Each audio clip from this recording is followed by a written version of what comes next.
Do you want to know some comparisons to our sister city up in the north, Seattle? In today's video, we're going to be breaking down Portland versus Seattle. We have a lot of similarities, but we have a lot of differences too, and we're going to discuss it in today's video, and we're getting after it right now.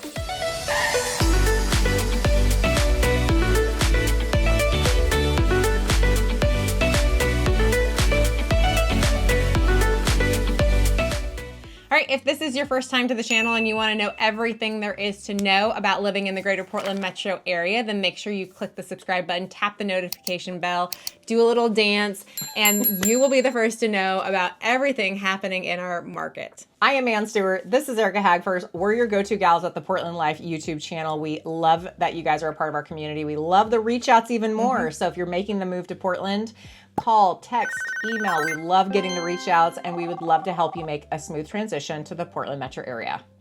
All right, so we're gonna ask the question, does size really matter? In this case, it can. Yeah. So we're talking about Seattle versus Portland. Seattle is almost, well, it is more than double the size of Portland. And that may speak to you. Maybe you want a bigger city that offers a little bit more. But what we generally find with people in the Portland area is that they love the idea that we're kind of a big city, but we're also very small feeling. Yeah. You know, you don't get lost in the city. It can take a long time for people to cross Seattle. Whereas, you know, in Portland, it's generally, unless you have traffic, generally relatively easy. And so, even with the river. So, you know, the nice thing is that both cities have water to deal with. However, I think it's a little bit harder up in Seattle. I grew up in that area. It is just challenging to get around the city. Whereas, you know, we've got so many bridges down here and we're pretty consistent. We don't have to do as many bridge lifts generally because, you know, a lot of ships can get through under the height of our bridges. But, you know, definitely something to think about is the size of the city you want to be in. Yeah, it's 4.2 million people in Seattle versus wild. the 2.2 million in the Portland metro. Now, like Erica said, it's a large landmass. I mean, if you've been to Seattle and you've sat in the traffic, which we're going to talk about, you know it takes a long time to get from exit to exit or from, you know, the bottom of Seattle to across Seattle.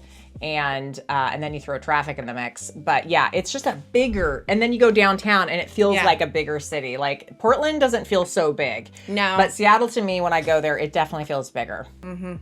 All right, we got to talk about traffic. As we touched on before, traffic is a problem for every city. Okay, Portland is very much a bad traffic city. We've talked about in our other videos. But when you compare it, Seattle versus Portland, most certainly, most people have a lot more of a visceral reaction to the Seattle traffic over the Portland traffic. And it's because it's such a bigger landmass. Well, it is, you know, and you think about the fact that it's a more expensive area, which we'll get into in a little bit, but you have more people going into the city. More so commuting. You have 2+ million more people up there. So you have that many more people who are trying to get in and out of the city at any given point. And, you know, we lived outside of the Seattle area and my dad had to go through it to work when I was young. And I remember even back then that it was, you know, very time dependent. You know, he could leave later and still get home earlier than if he, you know, left at 5. Wow. And so it became this balancing act, you know, and while we have a little bit of that with getting into the, you know, getting north across the river, it's just tenfold up there. Yeah, it's tenfold. And, you know, the infrastructures just can't keep up with the way that people are moving into the area. And so just, you know, keep in mind, it's a bigger area, you know, footprint to begin with. And then you have 2+ million more people trying to come and go from that area, not to mention even the people who are there visiting or tourists or anything like that. So, and added waterways. I think there's a lot more water to deal with up there than there is. You know, we have the river to cross either, you know, east to west and north to south. However, they've got it all over the city that you're having to cross and be mindful of it. The other thing is the geography of it. A lot of our colleagues up there who sell real estate talk about how a lot of people have to go further out to get affordable housing or more affordable housing. Oh, yeah. And then work closer into the city, which automatically creates a big commute of congestion.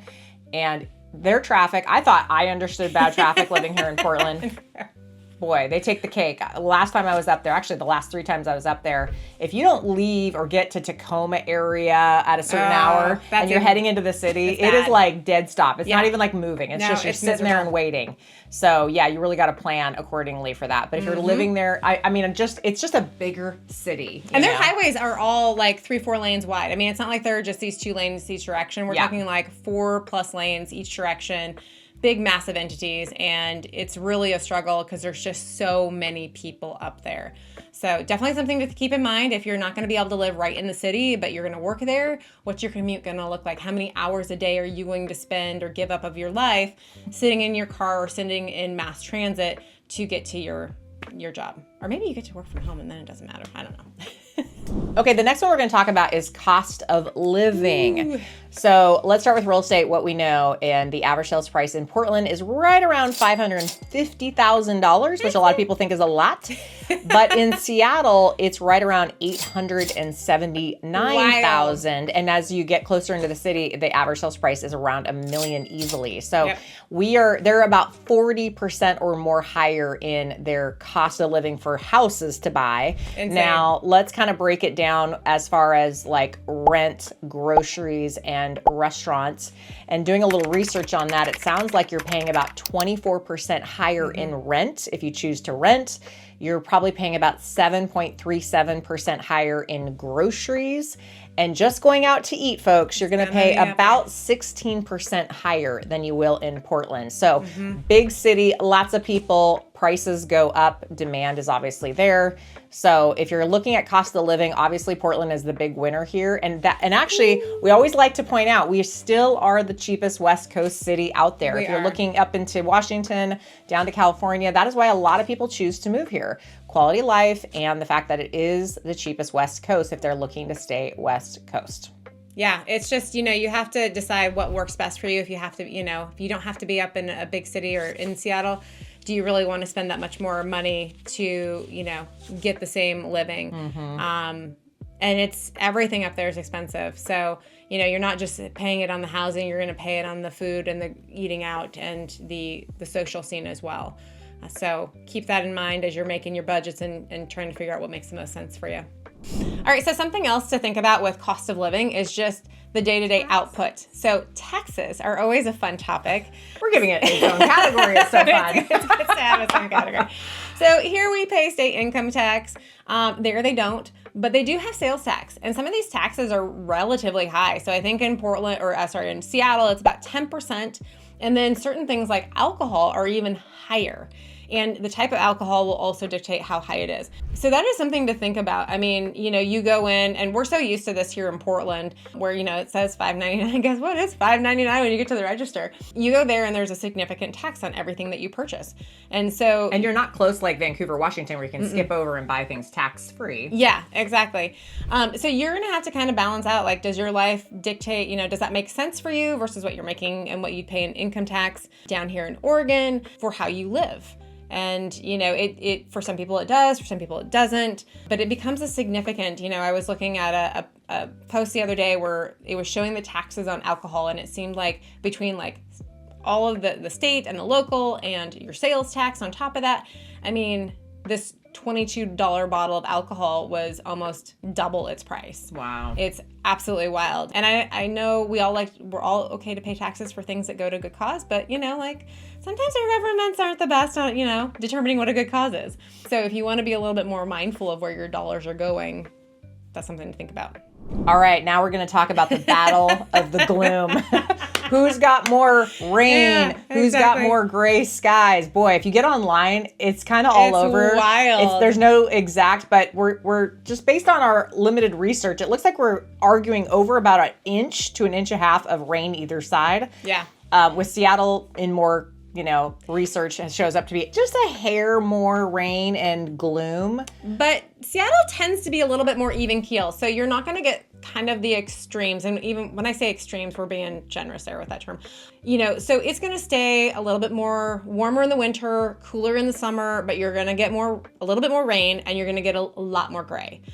Generally what we're finding down here in Portland is that we do get a little bit colder in the winter. So we'll get down in, around freezing, below freezing, into the 20s. And then in the summer, we're starting to creep up into, the 100 degrees, 90 degrees a little bit more often. You get a little more hotter. Yeah. And so, but that being said, we're a little bit drier. Yay. And a little sunnier. So. And they also talk about, on the research we did, about how Portland gets more of a drizzle throughout the year. So we kind of like do this little like spitter of rain. Yeah. And more Seattle has a more like consistent. I mean, let's be honest. There's like about 1,000 ways to describe rain out here in the Northwest. However, it's almost silly for us. Yeah, I think it feels almost silly for us when you start really like trying to figure out who's got the more rain and the more cloudy, gloomy.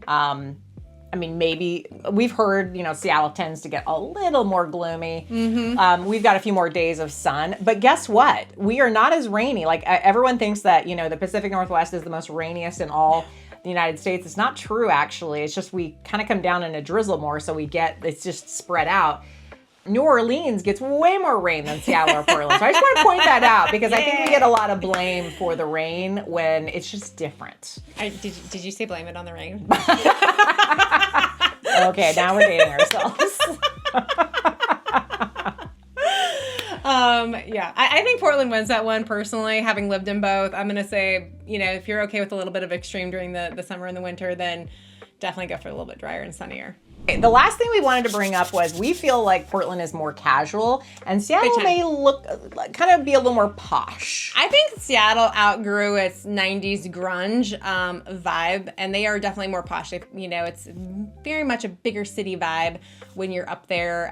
Who's polished, who's wearing, the esoterics and the, high-end outdoor gear versus, down here we're a little more comfortable. We're out here in our flannel and our, we like vests and our Columbia. Yeah.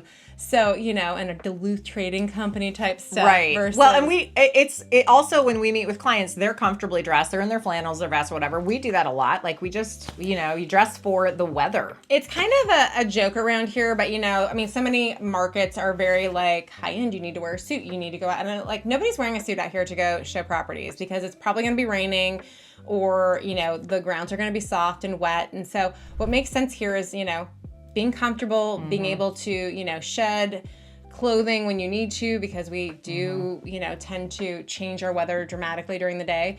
And we've just kind of incorporated that vibe into life. It's comfort over kind of image. Yep.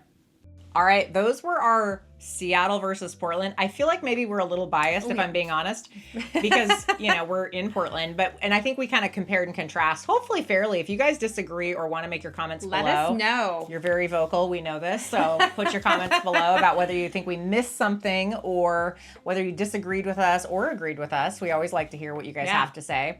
And if we nailed it, we'd love to hear that too. Thanks for joining us. And as always, we'll see you on the next video. Bye.